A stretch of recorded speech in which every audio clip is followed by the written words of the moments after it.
L'année scolaire 2023-2024 touche à sa fin petitement en RDC. Malgré plusieurs embûches qui ont affecté ces secteurs les années passées, le professionnel de la CRI n'ont pas baissé le bras dans l'encadrement des enfants, élite congolaise et cadre de demande pour ce pays. Fidel Biouma, président du FONEC au Nord Kivu, un syndicat qui défend les causes des enseignants, appelle le nouveau gouvernement investi à penser à l'éducation.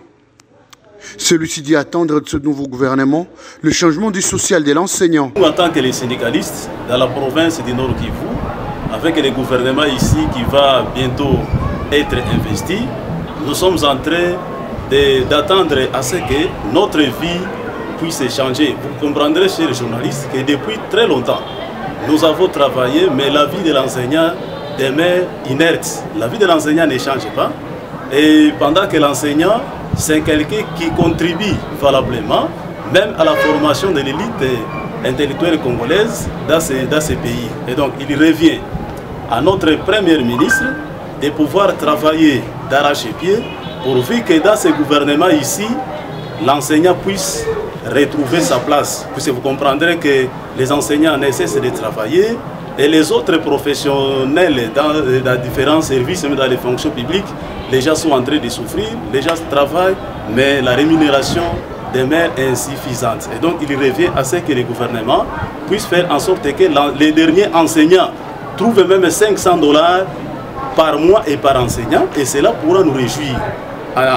Si le gouvernement aura à nous rejeter pour ce deuxième mandat, en tout cas, ça sera une déception, puisque pendant tout ce temps ici, le premier mandat, on était seulement en train de nous nourrir des espoirs, mais malheureusement, on n'a pas atteint les objectifs. Tous les accords qu'on avait effectués avec les gouvernements sont restés dans les oubliettes, et voilà, les enseignants ont demeuré toujours dans les espoirs, mais rien n'a été fait. Et donc, il revient à notre Premier ministre de pouvoir travailler pourvu que l'enseignant puisse aussi trouver sa place et que son honneur puisse être visible même dans la société. Vous savez que les enseignants, ce sont des gens qui se présentent au service chaque matin, mais ils rentrent avec retard, et avec ça, ils n'ont plus d'autres moyens pour trouver même quelque chose pour ravitailler leur famille, chers journalistes. À lui aussi de rappeler que pour l'année qui va commencer à septembre, les conditions de l'enseignant devaient changer pour éviter les mouvements de grève qui ont été vécus dans les années écoulées. Lorsque quelqu'un va en grève, cela signifie qu'il y a une situation qui les pousse d'aller en grève. Et souvent, dans notre province et même dans les autres provinces, à part seulement la province Nord Kivu, si les enseignants allaient en grève, c'est puisque les enseignants se retrouvaient dans des conditions inhumaines.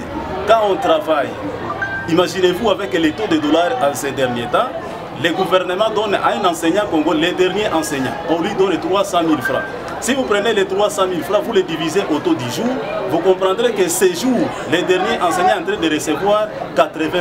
Et avec $80, quelqu'un est locateur, il a aussi d'autres charges, des enfants d'université. Vous penseriez-vous avec des situations pareilles? En tout cas, c'est difficile de travailler. Et voilà pourquoi, quand on évalue, l'enseignant se retrouve dans une situation très compliquée et lui-même dit non, non, on ne doit pas évoluer dans ces conditions, et voilà pourquoi les enseignants allaient en grève.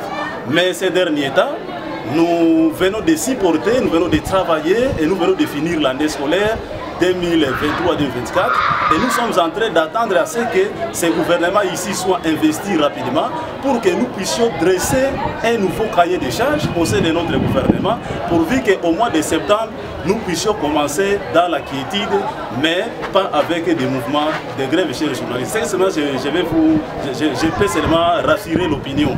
Mais si le gouvernement aura à rejeter les enseignants, nécessairement les enseignants auront à se prendre en charge, puisque c'est difficile.